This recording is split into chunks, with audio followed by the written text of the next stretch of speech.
መቼም የዚህች ሀገር ዜጋ ለመሆን አለመመኘት ራስን መዋሸት ይመስላል። ምክንያቱም የዚህች ሀገር ዜጎች ስለ ሕክምና ወጪ፣ ስለ ትምህርት ቤት ክፍያ አይጨነቁም። በሀገሪቷ ወንጀል ብርቅ ስለሆነ በዜና ቢሰማ እንደ ተአምር ይቆጠራል። የሀገሪቷ መሪ ከዓለማችን ቱጃሮች መካከል አንዱ ቢሆኑም የቤተ መንግሥታቸው በር ለተራ ዜጎች ክፍት ነው። ነገሩ ለፊልም ወይም ለዶክመንታሪ የተዘጋጀ ታሪካዊ ጽሑፍ ቢመስልም በብሩናይ ደሴት ላይ በጸጥታ የሚኖር እውነተኛ ታሪክ ነው። ጤና ይስጥልን ውድ የምሳሌ ሚዲያ ተከታታዮች፣ የዛሬው ዝግጅታችን የዓለማችንን ትንሽ ሀብታምና ለብዙዎቻችን አዲስ የሆነችውን ሀገር ብሩናይን እናስቃኛችኋለን። አብረን እንቆይ።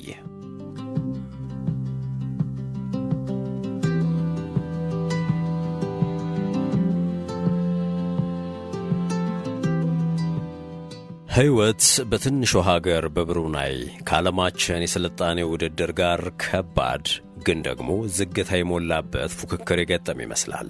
ነዳጅ የሀገሪቱ የሕይወት አከርካሪ ነው። ሃይማኖት ደግሞ የሕዝቦቿን የዕለት ከዕለት የአኗኗር መስመር ይቆጣጠራል። ሕይወት በየዕለቱ በዝምታና የማይታመን ፍጥነት እንደ ወንዝ የሚፈስባት አገር ናት ብሩናይ። በብሩናይ ጩኸት የሚባል ነገር የለም። ራሷን ለዓለም ለማስተዋወቅም ብዙ አቅም አታወጣም። በዓለማችን የዜና አውታሮች ላይ አልፎ አልፎ በምትሰማው ብሩናይ አንድ ጊዜ ስለ እሷ ታሪክ የሰሙ ሰዎች ግን አገሪቷን መርሳት የሚሆንላቸው አይመስልም። ብሩናይ በጣም ትንሽ ጂኦግራፊያዊ ስፋት ያላት፣ በአንድ በኩል በአብዛኛው በማሌዥያ ጥቅጥቅ ዝናባማ ደን የተከበበች፣ በሌላ በኩል ደግሞ ከደቡብ ቻይና ባህር ድንበር የምትጋራ ሀገር ናት። ከግማሽ ሚሊዮን በታች የሚገመት ሕዝብ ያላትን ብሩናይን ሀብታም ከተማ እንጂ አገር አትመስልም የሚሏት ብዙዎች ናቸው። በዚህች ጸጥታ በበዛባት አነስተኛ ምድር ያለው በነዳጅና ተፈጥሮ ጋዝ የሚመራው ግዙፍ ኢኮኖሚ ብሩናይን ከአነስተኛ ሱልጣኔትነት በዓለም ላይ ከፍተኛ የነፍስ ወከፍ ገቢ ካላቸው አገራት መካከል አንዷ እንድትሆን አድርገዋታል። የሀገሪቷ ሀብት የዜጎችን የሥራ ባህልና የወደፊት ዕጣ ፈንታ ጭምር የሚያመላክት ነው። በብሩናይ በዜጎች የዕለት ተዕለት ሕይወት ውስጥ መንግሥት ከፍተኛ ሚና ይጫወታል። ከመደበኛ ምርመራዎች እስከ ከባድ ቀዶ ጥገናዎች ድረስ ያለው የጤና አገልግሎት ፍጹም ነፃ ነው። እስከ ዩኒቨርሲቲ ድረስ ያለው ትምህርትም ነፃ ስለሆነ ተማሪዎች ቤተሰቦቻቸውን የሚያስጨንቅ ከባድ የትምህርት ወጪ ሳይኖርባቸው ይመረቃሉ።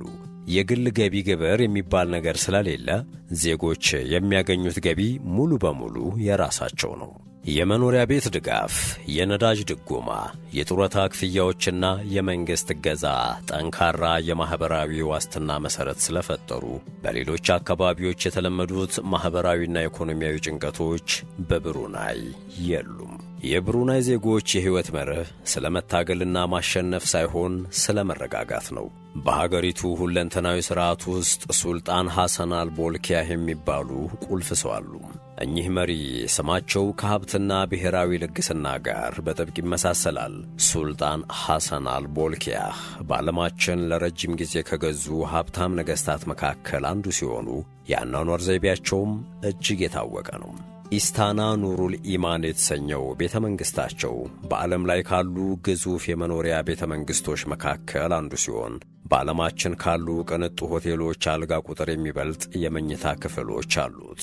በዓለም ላይ ብዙም ባልተለመደ ሁኔታ አንዳንዶቹ ከወርቅ የተሠሩና እጅግ ውድ የሆኑ በሺዎች የሚቆጠሩ ቅንጡ የግል መኪናዎችም አሏቸው።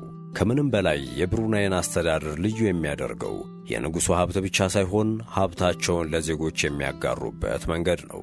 በየዓመቱ በረመዳን ወቅት ሱልጣኑ ቤተ መንግሥታቸውን ለሕዝብ ክፍት ያደርጋሉ። ተራ ዜጎች በእብነ በረድና በወርቅ በተሠሩ አዳራሾች ውስጥ በመራመድ ከንጉሣዊ ቤተሰብ ጋር እጅ ለእጅ ይጨባበጣሉ፣ አብረው ይበላሉ፣ ስጦታዎችንም ይቀበላሉ። የዓለማችን ልሂቃን በፖለቲካና ሀብት ተገለናል እያሉ በሚያማርሩበት ዓለም ውስጥ የብሩናይ ንጉሣዊ አገዛዝ ከሕዝቡ ጋር በጥንቃቄ የተገነባ ቅርርብን ፈጥሮ ሥልጣንን ከወግና ከልግስና ጋር እያዋሃደች አገር አድርጓታል። በብሩናይ ግዛት ውስጥ ሃይማኖት የዕለት ተዕለት ሕይወትን በመቅረጽ ረገድ ወሳኝ ሚና ይጫወታል። ብሩናይ ሕጎችን፣ ማኅበራዊ ሥነ ምግባርንና ባህላዊ ሕጎችን የሚያካትት እስልምና መር አስተዳደር ሥርዓት ትከተላለች።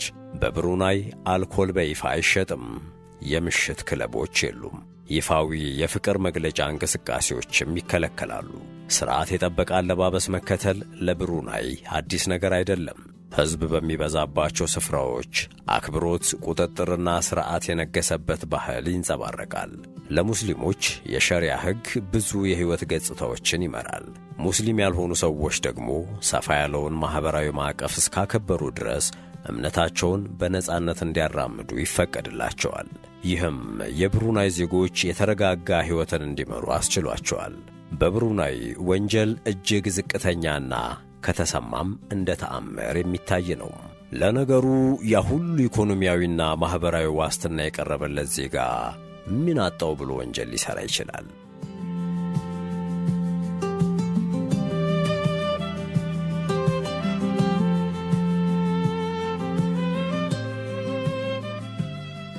የብሩናይ መንገዶች ንጹሕ፣ ነዋሪዎቿም ከከተማዋ አኗኗር ጋር የተስማሙ ናቸው። አርብ የሀገሪቱ ሱቆች ተዘግተው መንገዶችም ለጋራ ጸሎት ወይም ስግደት ስለሚዘጉ ጸጥታ ይነግስባታል። ጸሎት ከተጠናቀቀ በኋላ ደግሞ ሕይወት በዝግታ ነፍስ ትዘራና ዜጎች ቀሪ ጊዜያቸውን በምግብ ከቤተሰብ ጋር በመጠያየቅና በውይይት ያሳልፋሉ። በብሩናይ ጊዜ በቀስታ እንደ ወንዝ ውሃ ይፈሳል እንጂ አይሮጥም። ካምፖንጋየር የተሰኘው በውሃ ላይ የተሠራ መንደር አንዱ ልዩ የብሩናይ ገጽታ ነው። በብሩናይ ወንዝ ላይ የተዘረጋውና ብዙ ጊዜ የምሥራቁ ቬነስ ተብሎ የሚጠራው ይህ ታዋቂ የውሃ ላይ መንደር ከ1000 ዓመታት በላይ ዕድሜ ያስቆጠረ በ10 ሺዎች የሚቆጠሩ ሰዎች መኖሪያ ነው። ቤቶቹ በውሃ ላይ በተሠሩ የእንጨት ምሰሶዎች የቆሙ ናቸው። ከእንጨት የተሠሩ መንገዶች አሉት። ጀልባዎች መኪናዎችን ተክተው የትራንስፖርት አገልግሎት ይሰጣሉ። ልጆች ወደ ትምህርት ቤት የሚሄዱት በጀልባዎች ነው። ጎረቤታሞች በውሃ ቦዮች መካከል ሰላምታ ይለዋወጣሉ። ተፈጥሯዊ የዕለት ከዕለት ሕይወትም ልክ እንደ መሬት ሁሉ በዚህ የውሃ ላይ መንደር ላይ ይቀጥላል። ባህላዊ ገጽታው ቢጎላም የካምፖንጋየር ኑሮም ፍጹም ዘመናዊ ነው። ኤሌክትሪክ፣ ኢንተርኔት፣ ኤር ኮንዲሽነር፣ ትምህርት ቤቶች፣ መስጊዶች፣ ፖሊስ ጣቢያዎችና የእሳት አደጋ መከላከያ ጭምር የተሟላለት ቅንጡ መንደር ነው። በጥቅሉ ያለፈውን ዘመን ከአሁኑ ጋር ያጣጣመ መሠረተ ልማት የተሟላለት ታሪካዊ የውሃ ላይ መኖሪያ መንደር ነው። በዚህ ስፍራ ያለውን የዕለት ከዕለት ሕይወትን መመልከት ትላንትን በዛሬ ከመተካት ይልቅ ከትላንት ጋር የተዋሃደ የስልጣኔ ጣዕምንና የሕይወት ዘይቤን እንደ መመልከት ይቆጠራል። የብሩናይ የምግብ ሥርዓት ሌላኛው የዜጎቿ ጥብቅ የአብሮነት ስሜት መገለጫ ነው። በብሩናይ ሰዎች ብዙውን ጊዜ ምግብን በቀስታና በጋራ ይመገባሉ። አምቡያት ተብሎ የሚጠራው የሀገሪቱ ብሔራዊ ምግብ ከጣዕሙ ይልቅ በአመጋገብ ሥርዓቱ ይታወቃል። በጋራ ሲበላ ምግቡን ለመጠቅለልና ለመጉረስ የሚደረገው ትግል የምግብ ሥርዓቱን ወደ ሳቅና ወዳጅነት ትውስታ ይቀይረዋል። ከዚህ ባህላዊ ምግብ ጋር የተጠበሰ የባሕር ምግብና የተቀቀለ የበሬ ሥጋም ይገኛሉ። እነዚህ ምግቦች የማሊ የምግብ ባህልን የሚያንጸባርቁ ናቸው። በብሩናይ ሁሉም ምግቦች የተፈቀዱ ወይም ሐላል ሲሆኑ ምግብ የቤተሰብና የማኅበረሰብ ግንኙነትን የሚያጠናክር ማኅበራዊ እሴት ነው። በዓላትና ክብረ በዓላት የብሩናይን ዝምተኛ ኑሮ ያሞቁታል። የነጻነት ቀን የሚቀርቡ ሰልፎችና ትርኢቶች አንድነትንና ብሔራዊ ኩራትን ያሳያሉ። የሱልጣን ሐሰን ልደት አገሪቱን በእሳት ዳር ትዕይንቶች፣ በሕዝባዊ ግብዣና በጋራ ደስታ ያደምቃል። ረመዳን ከተጠናቀቀ በኋላ የሚከበረው የሐረራያ በዓል ደግሞ እያንዳንዱን የብሩናይ ዜጋን ቤት ክፍት ያደርጋል። እንግዶች ከአንዱ ቤት ወደ ሌላኛው ቤት በመሄድ በጋራ ይበላሉ፣ ይጫወታሉ፣ ማኅበራዊ ግንኙነታቸውንም ያድሳሉ። እናም በብሩናይ እንግድነት ለማሳያነት የሚቀርብ ድራማ ሳይሆን በተግባር የሚኖር ጥብቅ እሴት ነው። ተፈጥሮ የብሩናይ ሕይወት አንዱ መገለጫ ነው። አብዛኛው የብሩናይ መሬት በከፍተኛ ሁኔታና በጥንቃቄ በሚጠበቁ የዝናባማ ጥቅጥቅ ደኖች የተሸፈነ ነው። ኡሉ ተምብሮንግ በተባለው የሀገሪቱ ብሔራዊ ፓርክ መንገዶች ውስጥ የሚጓዝ ሰው ያልተነኩ ስነ ምህዳሮችንና የጫካ ድንኳኖችን የማየት ዕድል አለው። ወንዞች በሌሊት ነፍሳት ብርሃን ይበራሉ። አስገራሚና ትልልቅ አፍ ያላቸው አጋዘኖችና ከዛፍ ዛፍ የሚዘሉ የዱር እንስሳትም በድንገት በጫካው ውስጥ ይታያሉ። ተፈጥሮ ከከተማዋ ሕይወት ብዙ የራቀ ሳይሆን ከተማዋን የከበበ ነው። ብሩናይ ባህላዊ መሠረት ቢኖራትም በቴክኖሎጂና ዘመናዊነት ዘርፉም ተወዳዳሪ ናት። አገሪቷ ፈጣንና ሰፊ የኢንተርኔት አገልግሎት አላት። አብዛኞቹ የመንግሥት አገልግሎቶች ከጊዜ ወደ ጊዜ ዲጂታል እየሆኑ መጥተዋል። ብሩናይ ምቾቶቻቸው የተጠበቀ ከአየር ንብረት ለውጥ ጋር የተስማሙና ዓለም አቀፍ ዕውቅና ያላቸው ዘመናዊ የገበያ ማዕከላትንም ገንብታለች። የብሩናይ ወጣቶች በዓለም አቀፍ ባህልና የአካባቢ እሴቶች ድብልቅ የተቀረጸ ስብዕና አላቸው። በማኅበራዊ ሚዲያ ውስጥ ትሕትናንና የማኅበረሰብን እሴት ግምት ውስጥ ያስገቡ ይዘቶች ይንሸራሸራሉ። ለቴክኖሎጂ ሰፊ በር ያላት ብሩናይ ቴክኖሎጂ ባህላዊ መሠረቶቿን እንዲነጥቃት ግን አትፈቅድም።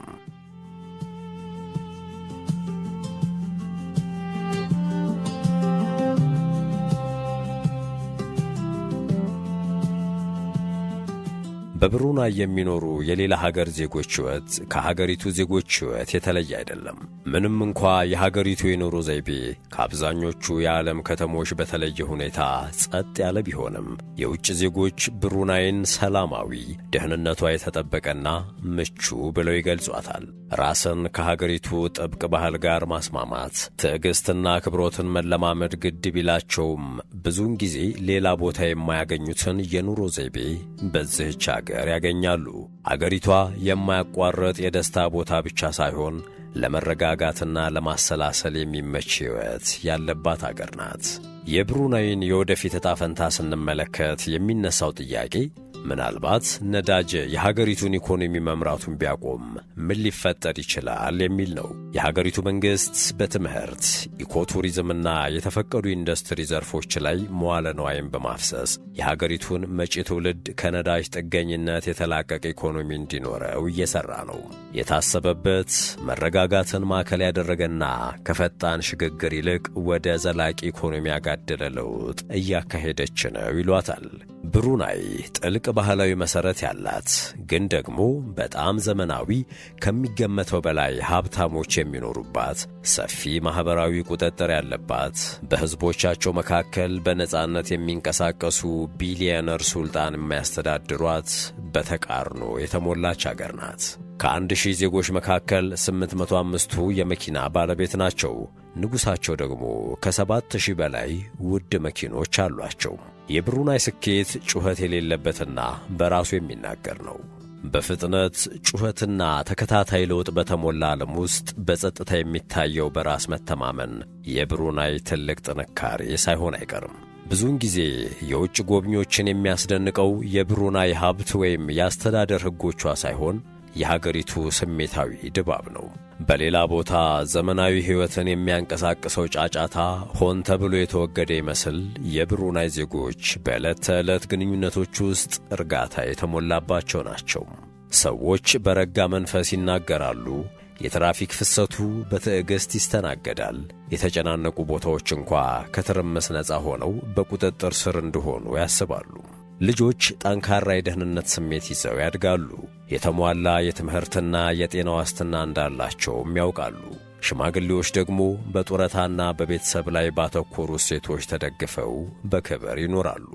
በብሩናይ ስኬት የሚለካበት አስተሳሰብ በአነስተኛ ተወዳዳሪነትና በይበልጥ ሚዛናዊነት፣ አክብሮትና ቀጣይነት ባለው ውጤት አማካኝነት ነው።